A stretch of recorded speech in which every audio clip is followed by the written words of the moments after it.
à chaque message que je lui envoie. Quand je lui ouvre mon cœur, j'ai l'impression d'entrer nue dans une cage ou dans un coin sombre, ce tapis l'ombre d'un fauve qui peut surgir pour me blesser, me tuer. La première fois que j'ai rêvé d'une panthère noire, ma mère m'hébergeait chez elle. Rue d'Auty, quartier du Chemin Vert, à Caen. C'était au début des années 90. Dans ce rêve, je voulais ouvrir la porte des WC de l'appartement et des hommes me criaient de ne surtout pas l'ouvrir. Je n'ai pas écouté leurs supplications et j'ai vu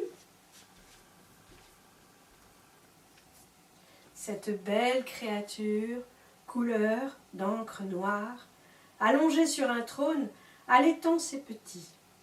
D'abord surprise, puis touchée.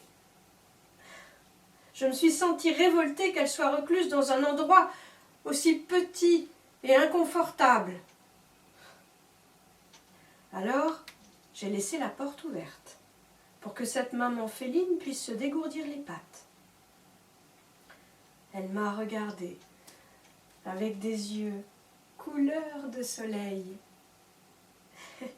Elle a ronronné et elle n'a pas bougé, continuant de nourrir et de réchauffer ses petits, blottis contre son ventre. À chaque fois que j'ai rêvé de cette panthère, seule ou avec des petits, jamais elle ne m'a attaquée. Était-elle le symbole de l'amour non exprimé, emprisonné?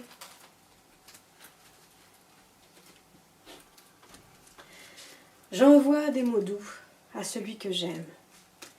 Et quelques secondes après, je ressens des ondes de plaisir dans mon cœur, comme me fait l'effet du ronronnement d'un félin qui caresse et qui blottit son corps contre le mien. Est-ce un accusé de réception qui vient de son propre cœur? Mon amour reste dans l'ombre. Mon chéri, est-il un fauve? Me prendrait-il pour une proie ou pour une ennemie? Les yeux clairs de la panthère sont deux portes vers la lumière, source de l'amour, sortie du tunnel et du puits. J'ai laissé l'amour être plus fort que la peur, pour que nous devenions ensemble de meilleures personnes, mûries par leurs blessures d'enfance guéries.